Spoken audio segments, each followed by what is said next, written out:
ಅಂತಹ ಅಧ್ಯಾಪಕರುಗಳು ಈ ಶಾಲೆಯಲ್ಲಿ ಇದ್ದಾರೆ ಎಂಬಂತಹ ವಿಶ್ವಾಸ ಪ್ರತಿಯೊಬ್ಬ ಈ ಮಕ್ಕಳ ಪೋಷಕರಿಗಿದೆ. ಅದು ನಮಗೆ ತುಂಬಾ ಸಂತೋಷ ಕೊಡ್ತಾ ಇದೆ. ಇರಲಿ, ಏನು ಯೋಜನೆಗಳು ಅಂತ ಸತ್ಯವಾಗಿ ಹೇಳ್ತೇನೆ. ಉದಾಹರಣೆ ಕೊಡುದು, ಈ ನೀರಿನ ಕೊರತೆ, ಮಳೆ ಇದ್ರೆ ತುಂಬಿತು, ಮಳೆ ಇಲ್ಲದಿದ್ರೆ ಕೊರತೆ ಆಯಿತು. ನೀರು ಕೊರತೆ ಆದಾಗ ಈ ಶಾಲೆಯನ್ನು ನಡೆಸುವುದು ಹೇಗೆ ಅಂದ್ರೆ ಹೇಗೆ ಶ್ರೀಯುತ ಪಿ ದೇವದಾಸನವರು, ದಿವಂಗತ ದೇವದಾಸರು 33 ವರ್ಷಗಳ ಕಾಲ ಈ ಶಾಲೆಯನ್ನು ಹೇಗೆ ನಡೆಸಿದ್ರು ಎಂಬುದು ಬಹಳಷ್ಟು ನಾವು ಗಮನಕ್ಕೆ ಕೊಂಡೋಗುವ ಸ್ಥಿತಿ ನನಗಿದ್ರಿಂದ ಇನ್ನೂ ಕೊರತೆ ಇರ್ತದೆ. ನಾವು ಅನುದಾನ ಇಲ್ಲದ ಶಾಲೆಯ ಶಿಕ್ಷಕ ಸಿಬ್ಬಂದಿಗಳಿಗೆ ಮತ್ತು ಶಿಕ್ಷಕೇತರ ಸಿಬ್ಬಂದಿಗಳಿಗೆ 12 ವರ್ಷದ 85,000 ರೂಪಾಯಿಯನ್ನು ನಾವು ಅವರಿಗೆ ತಿಂಗಳ ಗೌರವಧನವಾಗಿ ಕೊಡ್ತಾ ಇದ್ದೇವೆ. 6 ಲಕ್ಷ ರೂಪಾಯಿಗಳ ಕೊರತೆ ಖಾಲಿ ನಮಗೆ ಶಿಕ್ಷಕ ವರ್ಗದವರಿಗೆ ಕೊಡಲಿಕ್ಕೆ ಉಂಟು. ಅದರ ನಂತರ ಶಾಲೆಯ ಬಾಕಿ ಎಲ್ಲ ವ್ಯವಸ್ಥೆಗಳನ್ನು ಮಾಡಲಿಕ್ಕೆ ನಮ್ಮ ಹತ್ರ ಕ್ರೋಢೀಕರಣವಾದಂಥ ಹಣ ಇಲ್ಲ. ಅದಕ್ಕೆ ನನಗೆ ಒಂದು ಯೋಚನೆ ಬಂತು, ನಾವು ಋಣ ತೀರಿಸಬೇಕಾದಂತಹ ಕರ್ತವ್ಯ ಈ ಹಳೆ ವಿದ್ಯಾರ್ಥಿಗಳಿಗಿದೆ. ನಮ್ಮ ಶಾಲೆಯನ್ನು ನಾನು ಹೀಗೆ ಚಿಂತಿಸಿದೆ, ಕೂತು ಈ ಕಟ್ಟಡವನ್ನು ನಾನು ಚಿಂತಿಸಿದೆ. 50 ವರ್ಷಗಳ ಹಿಂದಿನ ಕಟ್ಟಡ, 50 ವರ್ಷಗಳ ಹಿಂದಿನ ಒಬ್ಬ ಸಮರ್ಥ ದೈಹಿಕ ಶಕ್ತಿ ಇದ್ದ ಒಬ್ಬ ವ್ಯಕ್ತಿ ಈಗಿನ ಯುವಕರೊಂದಿಗೆ ಹೋರಾಡಿದ್ರೆ ಹೇಗಾದೀತು. ಆದ್ರೆ ನನಗೆ ವಿಶ್ವಾಸ, 50 ವರ್ಷಗಳ ಹಿಂದಿನ ಕಟ್ಟಡವನ್ನು ಇತ್ತೀಚೆಗೆ ಕಟ್ಟಿದಂತಹ ಹೊಸ 10 ವರ್ಷಗಳ ಈಚಿನ ಕಟ್ಟಡಗಳನ್ನು ಕುಸ್ತಿಗೆ ನಿಲ್ಲಿಸಿದ್ರೆ ನಮ್ಮ ಶಾಲೆ ಗೆಲ್ತದೆ. ಅಷ್ಟು ಸುದೃಢವಾದ ಕಟ್ಟಡ ನಮ್ಮ ಶಾಲೆ.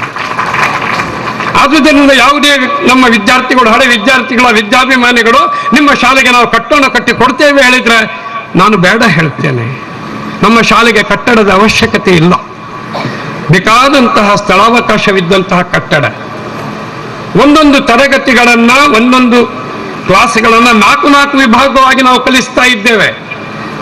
8th ABCD, 9th ABCD, 10th ABCD, 12 class ರೂಮ್ಗಳು ನಮ್ಮ ಹತ್ರ ಇವೆ.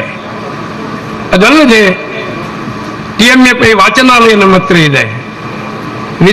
ಅಧ್ಯಾಪಕರಿಗೆ ಕೊಠಡಿಗಳಿವೆ, ಎಲ್ಲಕ್ಕೂ ಇದೆ. ಅದು ಹೇಗೆ ನಾವು ಏನಂತ ಕೇಳಿ ಹಣ ತೆಕ್ಕೊಳ್ಳುವುದು? ಸಹಜವಾದ ಒಂದು ಮನಸ್ಸಿಗೆ ವಿದ್ಯಾಮಾತೆಯ ಒಂದು ಜ್ಞಾನ ಕೊಟ್ಟಲು ಶಾಲೆಯ ಈಗಿರುವ ಕೊಠಡಿಗಳನ್ನು ದತ್ತು ಕೊಡುವುದು ನಾನೀಗ.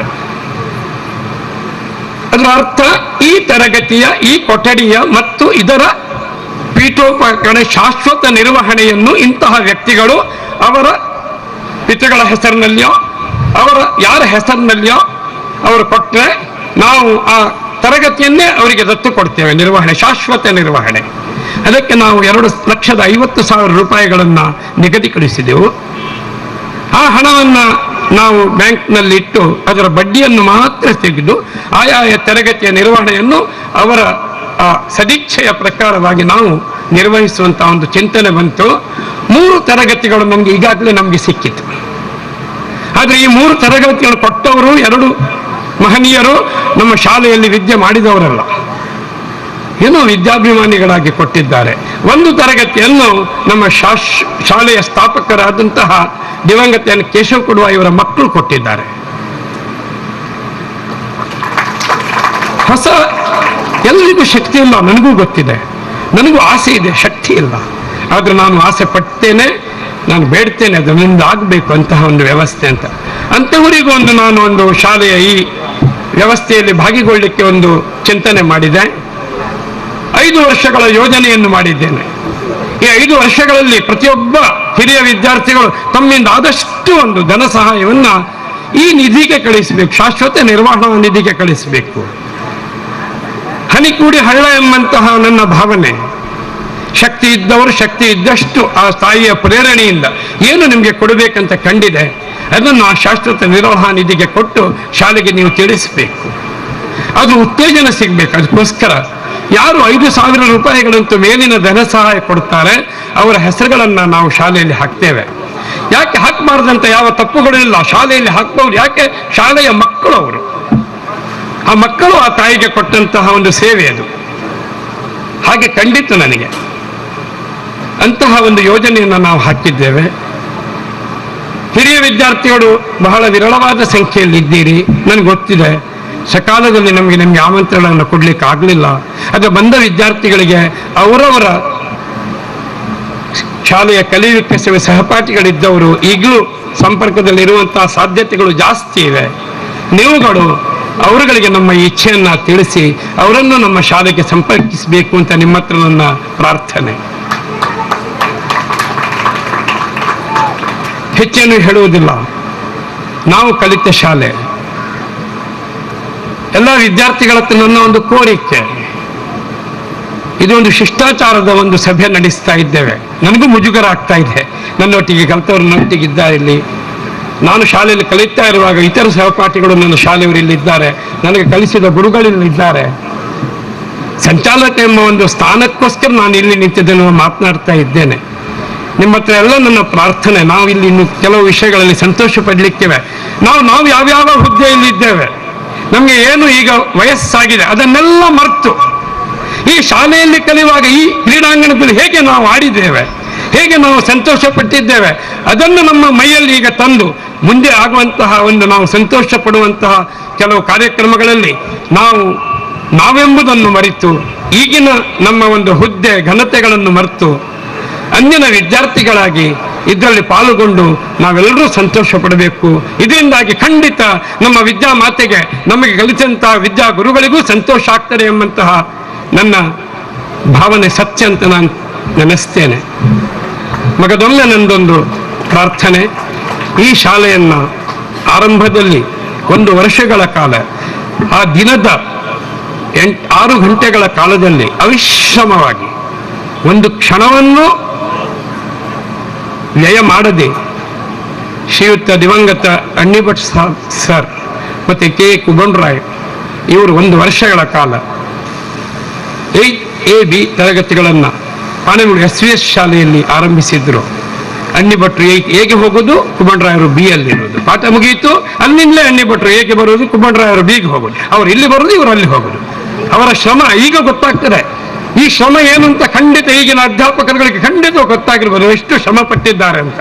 ಆ 2 ಕೀರ್ತಿಶೇಷರಾದ ದಿವ್ಯ ಆತ್ಮಗಳಿಗೆ ನಾವು ನಿಮ್ಮೆಲ್ಲರೂ ಪರವಾಗಿ ನಾನು ಅವರಿಗೆ ಶ್ರದ್ಧಾಂಜಲಿಯನ್ನು ಬಯಸಿ ಇವತ್ತಿನ ಈ ಸಮಾರಂಭದ ಸಂತೋಷವನ್ನು ಆತ್ಮಗಳು ಪಡಿಬೇಕು ಮತ್ತು ಅವರ ಆಶೀರ್ವಾದ ಈ ನಮ್ಮ ಶಾಲೆಗೆ ಬೇಕು.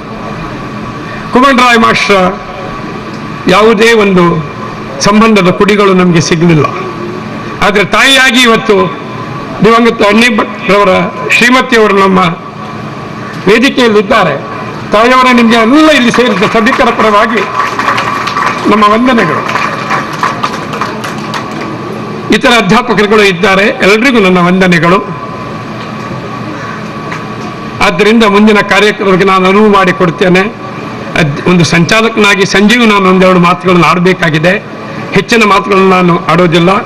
ನಿಮ್ಗೆಲ್ಲರಿಗೂ ಧನ್ಯವಾದಗಳು. ನನ್ನ ಒಂದು ಇಚ್ಛೆ ಪರಿಪೂರ್ಣವಾಗಿದೆ ಎಂಬ ಸಂತೋಷ ಈ ಶಾಲೆಗೆ ಕೊಡಬೇಕು. ನಿಮಗೂ ಈ ಶಾಲೆಗೆ ಸಂಬಂಧವಿದೆ, ಅಷ್ಟೇ ನನ್ನ ಮಾತು. ನಿಮಗೂ ಈ ಶಾಲೆಗೂ ಸಂಬಂಧವಿದೆ. ಈ ಸಂಬಂಧವನ್ನು ಗಟ್ಟಿಗೊಳಿಸುವ ನಿಟ್ಟಿನಲ್ಲಿ ನಿಮ್ಮೆಲ್ಲರ ಸಹಕಾರವನ್ನು ಕೋರ್ತಾ ಈ ನನ್ನ 2 ಮಾತುಗಳನ್ನು ಮುಕ್ತಾಯಗೊಳಿಸ್ತೇನೆ. ಎಲ್ರಿಗೂ ನನ್ನ ಕೃತಜ್ಞತೆಗಳು.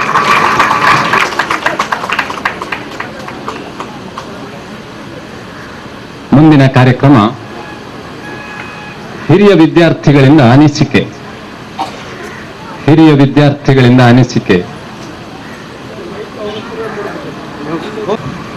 ವೇದಿಕೆ ಮೇಲೆ ಉಪಸ್ಥಿತರಿರುವ ಎಲ್ಲ ಗಣ್ಯರೇ ಹಾಗೂ ವೇದಿಕೆಯ ಕೆಳಗೆ ಕೂತಿರುವ ಹಿರಿಯರೇ ಮತ್ತು ವಿದ್ಯಾರ್ಥಿ ವೃಂದದವರೇ, ಮೊದಲನೇದಾಗಿ ಮಾತನಾಡೋರು ಯಾರು ಅಂತೇಳಿ ಅನಿಸ್ಬೋದು. ನಾನು ಡಿ ಚಂದ್ರಹಾಸ್ ರೈ, ಈ ಶಾಲೆಯ ಪ್ರಥಮ ಬ್ಯಾಚ್ನಲ್ಲಿ ಪಾಸ್ಔಟ್ ಆಗಿ ಹೋದವು.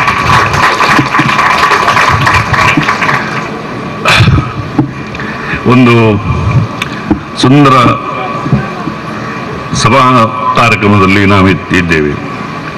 ಅಂದರೆ ಇದೇ ಆಲಡ್ಕ ಮೈದಾನದಲ್ಲಿ ಕಬಡ್ಡಿ ಆಡ್ತಾ ಇದ್ವಿ. ನಮ್ಮ ಕ್ರೀಡೆ ಕಬಡ್ಡಿ, ಬೇರೆ ಯಾವುದು ಗೇಮ್ ಇಲ್ಲ. ಒಂದು ವಾಲಿಬಾಲ್ ಆಡಬೇಕು ಅಥವಾ ಕಬಡ್ಡಿ ಆಡಬೇಕು. ನಾನು ಕಬಡ್ಡಿ ಆಡ್ತಿದ್ದ ಟೈಮ್ನಲ್ಲಿ ಬಂಟ್ವಾಳ ತಾಲೂಕಿನಲ್ಲಿ ಎಲ್ಲ ಹೈಸ್ಕೂಲ್ಗಳಿಗೆ ಮೇಲ್ಪಂಕ್ತಿಯಲ್ಲಿ Sharada high school, we are the winners. ನಮ್ಮ ಅಭಿಯಾನ ಅಲ್ಲಿಂದ ಶುರು ಆಗ್ತದೆ. Later I join Vivekananda college. ಅಲ್ಲಿಂದ ಹೆಗ್ಡೆಯವರ ಒಂದು ಅಪೇಕ್ಷೆ ಮೇರೆಗೆ ನಾನು ಉಜಿರೆ ಕಾಲೇಜಿಗೆ ಹೋದೆ. ಅಲ್ಲಿ I represented the college in the Mysuru university, first university player of SDM college Ujire. ನಂತರ 3 ವರ್ಷ ಯೂನಿವರ್ಸಿಟಿ. ನನಗೆ ಇಂಡಿಯನ್ ಟೆಲಿಫೋನ್ ಇಂಡಸ್ಟ್ರೀಸ್ನಲ್ಲಿ ಕರೆದು ಕೆಲಸ ಕೊಟ್ಟರು ಆ್ಯಸ್ ಎ ಸ್ಪೋರ್ಟ್ಸ್ ಮ್ಯಾನ್. ನಾನು SDRC ಕಾಲೇಜಲ್ಲಿ ಲಾ ಮಾಡ್ತಾ ಇದ್ದೆ. ಅರ್ಧದಲ್ಲಿ ಲಾ ಬಿಟ್ಟು ಸೇರಿಕೊಂಡೆ. ಸುಮಾರು 26 ವರ್ಷಗಳ ಕಾಲ ಕ್ರೀಡೆ, ಹಿಂದೆ ಮುಂದೆ ನೋಡಲಿಲ್ಲ. 5 ವರ್ಷ ಸ್ಟೇಟ್ ಕಬಡ್ಡಿ ಪ್ಲೇಯರ್. ನಂತರದಲ್ಲಿ I turn in to weight lifting. ಅನಿರೀಕ್ಷಿತವಾಗಿ ವೇಟ್ ಲಿಫ್ಟಿಂಗ್ ಬಂದಾಗ, ವೇಟ್ ಲಿಫ್ಟಿಂಗ್ ಆಲ್ ಲೆವೆಲ್ ಮಾಡ್ತಾ ಇದ್ವಿ. ವೇಟ್ ಲಿಫ್ಟಿಂಗ್ನಲ್ಲಿ ಬಂದ ಮೇಲಿಂದ ಹೆಸರೇ ನಿಲ್ಲಿಲ್ಲ. ಪ್ರತಿ ಸ್ಪರ್ಧೆಗಳಲ್ಲಿ ಜಯಶಾಲಿಯಾಗಿ 6 ವರ್ಷ ಸ್ಟೇಟ್ ಚಾಂಪಿಯನ್ ಆಗಿ, 3 ವರ್ಷ ರನ್ನರ್ ಅಪ್ ಆಗಿ, ಒಟ್ಟಿಗೆ 17 ಬಾರಿ ಕರ್ನಾಟಕವನ್ನು ಪ್ರತಿನಿಧಿಸಿ ರಾಮಕೃಷ್ಣ ಹೆಗಡೆಯವರ ಮುಖ್ಯಮಂತ್ರಿ ಸಮಯದಲ್ಲಿ ನನಗೆ ಸ್ಟೇಟ್ ಅವಾರ್ಡ್ ಕೂಡ ಸಿಕ್ಕಿತ್ತು. ಇದು ಯಾಕೆ ಹೇಳ್ತೇನೆ ಅಂದರೆ, ವಿದ್ಯೆಯಿಂದ ಸಂಪನ್ನತೆ ಅಂತೇಳಿ, ಜನನಿ ಜನ್ಮಭೂಮಿ ಸ್ವರ್ಗಾದಪಿ ಏನು ಕರೆಸಿ ಅಂತ. ನಮ್ಮ ಪ್ರಾರಂಭ ಈ ಶಾರದಾ ಹೈಸ್ಕೂಲಿಂದ ಆಗ್ತದೆ. ನಂತರದ ಪಯಣ ಹೇಗೆ ಹೋಗಿದೆ ಅಂತ ಹೇಳೋದನ್ನು ನಾನೀಗ ವಿಶ್ಲೇಷಿಸಿದ್ದೇನೆ. ಒಬ್ಬ ಕ್ರೀಡಾಪಟುವಾಗಿ ಹೇಗೆ ಜೀವನವನ್ನು ರೂಪಿಸಬಹುದು ಅಂತೇಳಿ, ಇನ್ಕ್ಲೂಡಿಂಗ್ ಮೈ ಸನ್. ಅವನು ಕೂಡ ವಾಲಿಬಾಲ್ ಪ್ಲೇಯರ್ ಆಗಿದ್ದ, MBBS ವಿದ್ಯಾರ್ಥಿಯಾಗಿ 3 ವರ್ಷ ಮಾಡಿದ. ಆಮೇಲೆ MS ಜಾಯ್ನ್ ಆದಮೇಲೆ ಹೋಗ್ಲಿಕ್ಕಾಗಲಿಲ್ಲ. ಮಣಿಪಾಲದವರ ಋಣದಲ್ಲಿ ಈಸ್ ಪರ್ಸ್ಯೂಯಿಂಗ್ MCH ಕಾರ್ಡಿಯಾಲಜಿಯಲ್ಲಿ MCH ಮಾಡ್ತಾ ಇದ್ದಾನೆ ಮಣಿಪಾಲದಲ್ಲಿ. ಮಣಿಪಾಲ ಸಂಸ್ಥೆ ಭಾರಿ ದೊಡ್ಡ ಹೆಸರು, ಜಗತ್ತಿನಾದ್ಯಂತ ಭಾರತದ ಕೀರ್ತಿಯನ್ನು ಪಸರಿಸ್ತಕ್ಕಂತಹ ಒಂದು ಇನ್ಸ್ಟಿಟ್ಯೂಟ್ ಇದ್ರೆ ಅದು ಮಣಿಪಾಲ. ಈ ಶಾರದಾ ಸ್ಕೂಲ್ಗೆ ಬಂದು ಯಾಕೆ ಅವರು ಇಲ್ಲಿ ಸ್ಥಾಪನೆ ಮಾಡಬೇಕು? ಆ 4-5 Manipal had A great vision. ಅಂದರೆ ಭಾರತದ ಮೂಲೆ ಮೂಲೆಗಳಲ್ಲಿ ವಿದ್ಯೆಯನ್ನು ಪಸರಿಸಬೇಕು, ವಿದ್ಯೆಯಿಂದ ಸಂಪನ್ನತೆಯನ್ನು ಮಾಡಬೇಕು ಅಂತೇಳಿ ಅವರು ಕಂಡುಕೊಂಡಂತಹ ಒಂದು ಸತ್ಯದಿಂದಾಗಿ ನಾವುಗಳೆಲ್ಲ ಇವತ್ತು ವಿದ್ಯಾವಂತರಾಗಿ ಹೆಸರುವಾಸಿಗಳಾಗಿ ಇವತ್ತು ಸಮಾಜದಲ್ಲಿ ಸಮಾಜ ಋಣವನ್ನು ತೀರಿಸುವಂತಹ ನಿಟ್ಟಿನಲ್ಲಿ ಮುಂದೆ ಬಂದಿದ್ದೇವೆ. ನಾನು ಯಾಕೆ ಈ ಮಾತು ಹೇಳ್ತೇನೆ ಅಂದರೆ, ನಮ್ಮ ದಕ್ಷಿಣ ಕನ್ನಡದಷ್ಟು ವಿದ್ಯಾವಂತ ಜಿಲ್ಲೆ ಬೇರೆ ಎಲ್ಲೂ ಇಲ್ಲ. ನಾನು ರಾಜ್ಯಾದ್ಯಂತ, ರಾಷ್ಟ್ರಾದ್ಯಂತ ಮತ್ತು ಜಗತ್ತಿನ 10 ದೇಶಗಳನ್ನು ತಿರುಗಾಡಿದ್ದೇನೆ. I am a international technical official also. ಈಗ ಭಾರತೀಯ ವೇಟ್ಲಿಫ್ಟ್ ಫೆಡರೇಷನ್ನ ಗೌರವ ಕಾರ್ಯದರ್ಶಿಯಾಗಿ ಕೂಡ ನಾನು ಕಳೆದ 2 ವರ್ಷಗಳಿಂದ ಆಯ್ಕೆಯಾಗಿ ಕಾರ್ಯನಿರ್ವಹಿಸಿದ್ದೇನೆ. ಜಗತ್ತಿನಾದ್ಯಂತ ಸುಮಾರು 10 ದೇಶಗಳಿಗೆ ನನ್ನನ್ನು ಕಳಿಸಿದ್ದಾರೆ. ಮತ್ತೆ ಈಗ ಒಲಿಂಪಿಕ್ಸ್ಗೆ ಹೋಗ್ಲಿಕ್ಕೆ ಇದೆ. ಇದು ಯಾಕೆ ನಾನು ಹೇಳ್ತೇನೆ ಅಂದರೆ, ಕ್ರೀಡೆಯಿಂದಲೂ ಕೂಡ ನಮಗೆ ಒಳ್ಳೆ ಒಂದು ಭವಿಷ್ಯವನ್ನು ಕಟ್ಟಿಕೊಳ್ಬೋದು, ಒಂದು ಇದನ್ನು ಪಡಿಬೋದು. ಈಗ ಸರ್ಕಾರ ಕೂಡ ಹೆಚ್ಚಿನ ಪ್ರೋತ್ಸಾಹವನ್ನು ನೀಡ್ತದೆ. ಈ ನಿಟ್ಟಿನಲ್ಲಿ ನಾವೆಲ್ಲ ಸ್ವಲ್ಪ ಫಿಸಿಕಲ್ ಫಿಟ್ನೆಸ್ಸನ್ನು ಮೇಂಟೈನ್ ಮಾಡಬೇಕು. ನೋಡುವ ಮಕ್ಕಳನ್ನು ಖುಷಿ ಆಗ್ತದೆ, ಆದರೆ ಅವರ ದೇಹ ಪ್ರಕೃತಿ ನೋಡಿದಾಗ they are not fit for the sports. World is competitive. ವಿದ್ಯೆಯಲ್ಲಿ ಕಾಂಪಿಟೇಷನ್ ಇದೆ, ಸ್ಪೋರ್ಟ್ಸಲ್ಲಿ ಕಾಂಪಿಟೇಷನ್, ಎಲ್ಲದರಲ್ಲೂ ಕಾಂಪಿಟೇಷನ್ ಇದೆ. ಸೊ ನೀವು ಕಾಂಪಿಟೇಟಿವ್ ಆಗಿ ಇರಬೇಕು. ಆಮೇಲೆ ಭಟ್ರು ಭಾಳ ವಿರಳವಾಗಿ ಮತ್ತು ತನ್ನ ಮನೋಭಾವನೆಯನ್ನು ವ್ಯಕ್ತಪಡಿಸಿದ್ದಾರೆ. ನಿಜವಾಗಿ ಕಷ್ಟ ಇದೆ. ನಾನು ಕೂಡ ಒಂದು ಬಂಟ್ ಸಂಘ ಬೆಂಗಳೂರಿನ ಗೌರವ ಕಾರ್ಯದರ್ಶಿ ಆಗಿದ್ದೆ. ಅಲ್ಲಿ 120 ಮಕ್ಕಳಿದ್ದ ಒಂದು ಸ್ಕೂಲನ್ನು ತಗೊಂಡು ಸುಮಾರು 48 ರೂಮ್ಗಳನ್ನು ಆರ್.ಎನ್. ಶೆಟ್ಟರ್ ಅಂತ ದೊಡ್ಡ ದಾನಿಗಳಿಂದ, ಅದು ಚಾರಿಟೇಬಲ್ ಇನ್ಸ್ಟಿಟ್ಯೂಷನ್, ಅದನ್ನು 3 ತಿಂಗಳ ಅವಧಿಯಲ್ಲಿ ಕಟ್ಟಿ ಈಗ ಆ ಶಾಲೆಯಲ್ಲಿ 3,006 ಮಕ್ಕಳಿದ್ದಾರೆ. ನಾವು 9 ಎಕರೆ ಜಾಗವನ್ನು ಬೆಂಗಳೂರು ನಗರದಲ್ಲಿ ತಗೊಂಡಿದ್ದೇವೆ. ಇದೆಲ್ಲ ಸಮಾಜ ಸೇವೆ, ಸಮಾಜ ಋಣವನ್ನು ನಾವು ತೀರಿಸಬೇಕಾಗ್ತದೆ. ಭಟ್ರು ಈಗಲೇ ವಿಜ್ಞಾಪನೆ ಮಾಡಿಕೊಂಡಿದ್ದಾರೆ. ನಮ್ಮನ್ನು ಬೆಳೆಸಿದವರು, ನಾವು ಇಲ್ಲಿ ಪಕ್ಕ ಹಳ್ಳಿಯ ಕೊಳ್ಳಿ. ನಾವು ಒಂದು 5 ಕಿಲೋಮೀಟರ್ ದೂರ, ಇಲ್ಲಿಂದ 5 ಮೈಲಿ ದೂರ. ನಮ್ಮನ್ನು ಅಜ್ಜಿ ಸಾಕಿದ್ದು, ಅವರ ಹೆಸರು ಮಂಜಕ್ಕ ಅಂತೇಳಿ. ಅವರ ಹೆಸರಿನಲ್ಲಿ ನಾನು ಪ್ರತಿ ವರ್ಷ ಈ ಶಾಲೆಗೆ 10,000 ರೂಪಾಯಿ ದೇಣಿಗೆಯನ್ನು ನೀಡ್ತೇನೆ ಅಂತ ಹೇಳಿ ನಾನು ಮಾತು ಮುಗಿಸ್ತೀನಿ. ಜೈ ಹಿಂದ್, ಜೈ ಕರ್ನಾಟಕ. ಹೃದಯ ಅಭಿನಂದನೆಗಳು. ಬಹಳ ನಮ್ಮೊಂದಿಗೆ ಬಹಳ ಉತ್ತಮ ರೀತಿಯಲ್ಲಿ ನಮ್ಮೊಂದಿಗೆ ಸಹಕರಿಸಿ ಒಳ್ಳೆಯ ಮಾತುಗಳನ್ನು ನೀಡಿದ್ದೀರಾ. ನಿಮ್ಮ ದೇಣಿಗೆಗೆ ನಮ್ಮ ಶಾಲೆ ಚಿರ ಋಣಿಯಾಗಿರುತ್ತದೆ. ನಾನು ನನ್ನ ಪರಿಚಯ ಮಾಡ್ತಾ ಇದ್ದೀನಿ. ನಾನು ಚಿತ್ರ ಕೊಡುವ ಇದ್ದೆ ಮೊದಲು. ದಿವಂಗತ ಕೇಶವ ಕೊಡುವರ ದ್ವಿತೀಯ ಪುತ್ರಿ ಮತ್ತು ಈ ಶಾಲೆಯ 2ನೇ ಬ್ಯಾಚ್ ವಿದ್ಯಾರ್ಥಿನಿ. ನಮ್ಮ ತಂದೆಯವರು ನಮಗೆ ಇಷ್ಟು ದೊಡ್ಡ ಸಂಸ್ಥೆಯ ಸಂಚಾಲಕರು ಹಾಗೂ ನಾವು ಅವರ ಮಕ್ಕಳು ಹಾಗೂ ಅವರು ಫ್ರೀಡಮ್ ಫೈಟ್ರು, ಗ್ರಾಮ ಪಂಚಾಯತ್ ಅಧ್ಯಕ್ಷರು, ಯಾವುದೂ ನಮಗೆ ಆವಾಗ ಅವರ ಅಷ್ಟು ದೊಡ್ಡ ಸಮ್ಮಾನ ತಿಳಿದಿರಲಿಲ್ಲ. ಅಷ್ಟೆಲ್ಲ ತಿಳಿಯೋ ಹೊತ್ತಿಗೆ ಅವರು ನಾವು ಮದುವೆ ಆದೆವು, ನಮಗೂ ಬೇಗ 17 ವರ್ಷದಲ್ಲಿ ಮದುವೆ ಮಾಡಿದರು. ನಾವು ನಮ್ಮ ಸಂಸಾರದಲ್ಲಿ ತೊಡಗಿದ್ದೆವು. ಈಗ ವೇದಮೂರ್ತಿ ಜನಾರ್ದನ್ ಭಟ್ರು ಅವರ ಘನತೆ, ಅವರ ಕಾರ್ಯ, ಅವರ ಮನಸ್ಸು, ಅವರು ಎಷ್ಟು ದೊಡ್ಡ ತ್ಯಾಗ ಮಾಡಿದ್ದಾರೆ ಅದೆಲ್ಲ ವಿವರಿಸುವಾಗ ನಾವು ಎಷ್ಟು ದೊಡ್ಡ ತಂದೆಯ ಮಕ್ಕಳು ಅನ್ನುವ ಭಾವನೆ ನಮಗೆ ತಿಳಿಯುವಾಗ ಅವರು ನಮ್ಮ ಕಣ್ಣಿನಿಂದ ತುಂಬ ದೂರ ಹೋಗಿದ್ದಾರೆ, ಕಣ್ಮರೆಯಾಗಿದ್ದಾರೆ. ಅದು ಎಷ್ಟು ದೊಡ್ಡ ಅವರಿಗೆ ಸಾಧನೆ ಇತ್ತು.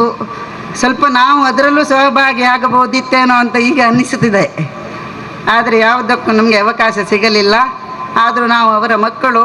ಇವತ್ತು ಅವರು ಇಡೀ ಪಾಣೆಮಂಗಳೂರು ಮಕ್ಕಳ ತಂದೆಯಾಗಿ ನಮಗೆಲ್ಲರಿಗೂ ಇಷ್ಟು ದೊಡ್ಡ ಅವರ ಘನತೆಯನ್ನು ಎಲ್ಲರೂ ವಿವರಿಸುವಾಗ ನಮಗೆ ತುಂಬ ಹೆಮ್ಮೆ ಅನಿಸುತ್ತದೆ.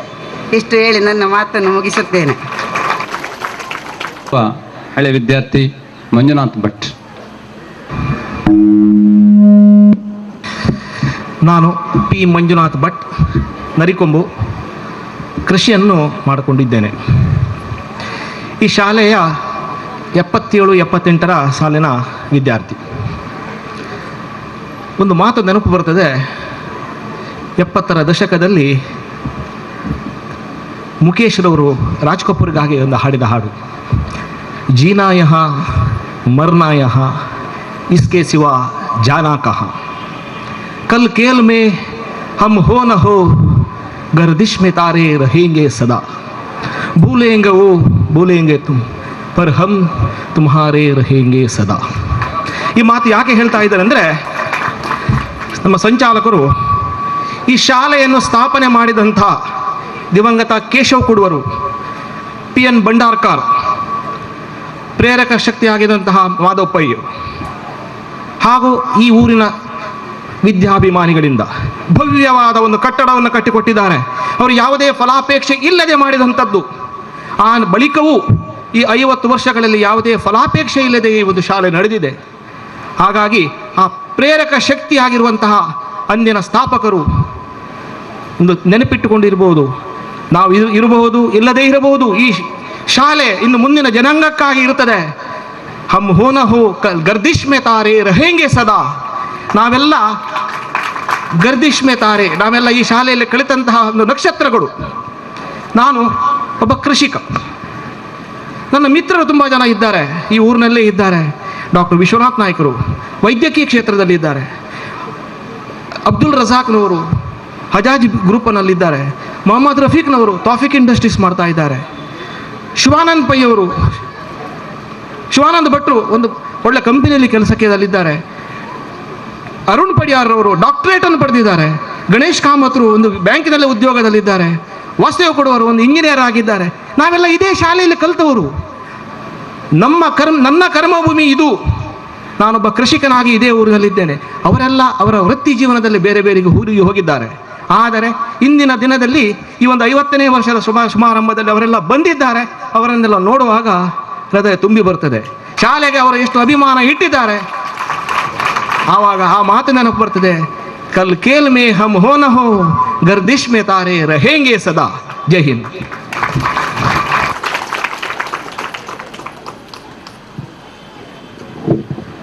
ಧನ್ಯವಾದಗಳು ಸರ್. ಇನ್ನು ಶ್ರೀಯುತ ಶಿವಾನಂದ ಭಟ್ರವರು. ವೇದಿಕೆಯಲ್ಲಿ ಸ್ಥಾನಗ್ರಹಣ ಮಾಡಿದ ಎಲ್ಲ ಮಹನೀಯರಿಗೆ, ನಂತರ ಇಲ್ಲಿ ಉಪಸ್ಥಿತರಾಗಿದ್ದಂತಹ ಎಲ್ಲ ನಮ್ಮ ಪ್ರೀತಿಯ ಗುರುಗಳಿಗೆ, ಗುರುಗಳು ಕೆಳಗೆ ಉಪಸ್ಥಿತರಾಗಿದ್ದಾರೆ, ಅವರಿಗೂ ಸಹ ವಂದನೆ ಮಾಡಿ ಎರಡು ಮಾತಾಡಲಿಕ್ಕೆ, ನನ್ನ ಅನಿಸಿಕೆಗಳನ್ನು ಹೇಳಲಿಕ್ಕೆ ಇಲ್ಲಿ ಉಪಸ್ಥಿತನಾಗಿದ್ದೇನೆ. ಬೆಳಿಗ್ಗೆ ಏನೋ ನಂದು ಪುಣ್ಯ ಅಂತ ಹೇಳ್ಬೋದು, ನಮ್ಮ ಋಣಮೋಚನ ನಡಿಗೆ ಪ್ರಾರಂಭವಾಗುವಾಗ ಅದೇ ಸಮಯದಲ್ಲಿ ನಾನು ಬಂದು ಮುಟ್ಟಿದೆ. ವಿದ್ಯಾದಾನ, ಅದು ವಿದ್ಯಾ ಅಂದರೆ ಒಂದು ದಾನ ಅಂತ ಹೇಳ್ತಾರೆ, ಅದರದ್ದು ಋಣ ಮುಕ್ತರಾಗಲಿಕ್ಕೆ ಸಾಧ್ಯವೇ ಇಲ್ಲ. ಆದ್ದರಿಂದ ನಾವೊಂದು ಏನೋ ಪ್ರಯತ್ನ ಮಾಡಿದ್ದೇವೆ, ಋಣದಿಂದ ವಿಮೋಚನೆ ಆಗಬೇಕಂತ ಒಂದು ನಡಿಗೆಯಿಂದ ನಾವು ಇಲ್ಲಿ ಬಂದು ಅತ್ಯಂತ ಒಂದು ಇವತ್ತಿನ ದಿವಸ ನಮ್ಮ ಜೀವನದಲ್ಲೇ ಒಂದು ಬಹಳ ದೊಡ್ಡ ದಿವಸ. ಉಪನಿಷತ್ ವಾಕ್ಯ ಹೇಳ್ತದೆ, ಯದೇವ ವಿದ್ಯಾ ಕರೋತಿ ಶ್ರದ್ಧೆಯ ಉಪನಿಷದ ತದೇವ ವೀರ್ಯವತ್ತರಂ ಭವತಿ ಅಂತ. ಯಾವುದೇ ಒಂದು ಕೆಲಸ ಒಂದು ಸಫಲ ಆಗಲಿಕ್ಕೆ ವಿದ್ಯೆ ಪ್ರಧಾನ, ಅದರ ನಂತರ ಶ್ರದ್ಧೆ, ಅದರ ನಂತರ ಉಪನಿಷದ, ಅದರ ಹತ್ರ ಹೋಗಿ ನಿಂತು ಕೆಲಸ ಮಾಡಿಸುವುದು ಅಂತ. ಹಾಗೆ ವಿದ್ಯಾದಾನ, ನಮಗೆಲ್ರಿಗೂ ವಿದ್ಯಾದಾನ ಕೊಟ್ಟಂತಹ ಈ ಶಾಲೆ ನಮ್ಮ ಬಹಳ ಗೌರವದ ಶಾಲೆ. ನಮಗೆಲ್ರಿಗೂ ಭಾರಿ ಪ್ರೀತಿ ಇದೆ ಶಾಲೆಯ ಮೇಲೆ. ಶ್ರೀಮಾನ್ ಜನಾರ್ದನ್ ಭಟ್ರು ಹೇಳಿದರು, ನಮ್ಮಿಂದ ಹಳೆ ವಿದ್ಯಾರ್ಥಿಯಾಗಿ ಏನಾದರೂ ಸಹಾಯ ಬೇಕಿದ್ದರೆ ಖಂಡಿತವಾಗಿ ಎಲ್ಲ ಹಳೆ ವಿದ್ಯಾರ್ಥಿನಿಯ ಪರವಾಗಿ ನಾನು ಇಲ್ಲಿ ನಿಂತು ಹೇಳ್ತೇನೆ, ಏನು ನಮ್ಮಿಂದ ಸಾಧ್ಯವಾಗದಷ್ಟು ಸಹಾಯ ಈ ಶಾಲೆಗೆ ಕೊಡಲಿಕ್ಕೆ ನಾವು ತಯಾರಿದ್ದೇವಂತೆ ಒಂದು ಆಶ್ವಾಸನೆ ಕೊಡ್ತೇವೆ ನಿಮ್ಮೆಲ್ಲರ ಪರವಾಗಿ. ಇನ್ನೊಂದು ಶ್ರೀಮಾನ್ ರೈ ಅವರು ಹೇಳಿದರು, ಬಹಳ ಒಂದು ಇಂಪಾರ್ಟೆಂಟ್ ಪಾಯಿಂಟ್ ಅವರು ಹೇಳಿದರು, ಕೇವಲ ಪಠ್ಯದಲ್ಲಿ ಅಥವಾ ಪಾಠದ ಚಟುವಟಿಕೆಗಳಲ್ಲಿ ಎಷ್ಟು ನಾವು ಇಂಪಾರ್ಟೆನ್ಸ್ ಕೊಡ್ತೇವೋ ಇವತ್ತಿನ ದಿವಸ ಪಾಠೇತರ ಚಟುವಟಿಕೆಗಳಲ್ಲಿಯೂ ಸಹ ಇಂಪಾರ್ಟೆನ್ಸ್ ಕೊಡಬೇಕು ಅಂತ ನಂದೊಂದು ವಿನಂತಿ. ಯಾಕಂದರೆ ಒಂದು ಮನುಷ್ಯನ ಜೀವನದಲ್ಲಿ ಕಾನ್ಫಿಡೆನ್ಸ್ ಎಂಬುದು ಬಹಳ ಮುಖ್ಯವಾದ ಪಾತ್ರ ವಹಿಸ್ತದೆ. ವಿದ್ಯೆ ಎಷ್ಟು ಪ್ರಧಾನವಾಗಿದೆಯೋ ಅದಕ್ಕಿಂತಲೂ ಜಾಸ್ತಿ ಸ್ವಲ್ಪ ಕಾನ್ಫಿಡೆನ್ಸಿಗೆ ನಾವು ಇಂಡಸ್ಟ್ರಿಗೆ ಹೋಗುವಾಗ ಅಲ್ಲಿನವರು ನಿಮ್ಮ ಇಂಟರ್ವ್ಯೂ ಅಲ್ಲಿ ಅಥವಾ ಬೇರೆ ಯಾವುದಾದ್ರೂ ವಿಷಯದಲ್ಲಿ ಮಾತಾಡುವಾಗ ಅದಕ್ಕೆ ಪ್ರಾಧಾನ್ಯ ಕೊಡ್ತಾರೆ. ಸೊ ವಿದ್ಯೆ ಅಷ್ಟೇ ಇಂಪಾರ್ಟೆನ್ಸ್ ಪಾಠೇತರ ಚಟುವಟಿಕೆಗಳಲ್ಲಿ. ಅವರು ಒಂದು ಉತ್ತಮ ಉದಾಹರಣೆ ಕೊಟ್ಟರು, ಕ್ರೀಡೆಯಿಂದಾಗಿ ಎಷ್ಟು ಕಾನ್ಫಿಡೆನ್ಸ್ ಬಂದು ಅವರ ಒಂದು ಜೀವನವೇ ಅದರಲ್ಲಿ ಅವರು ನಿರೂಪಿಸಿದಂತಾಯಿತು.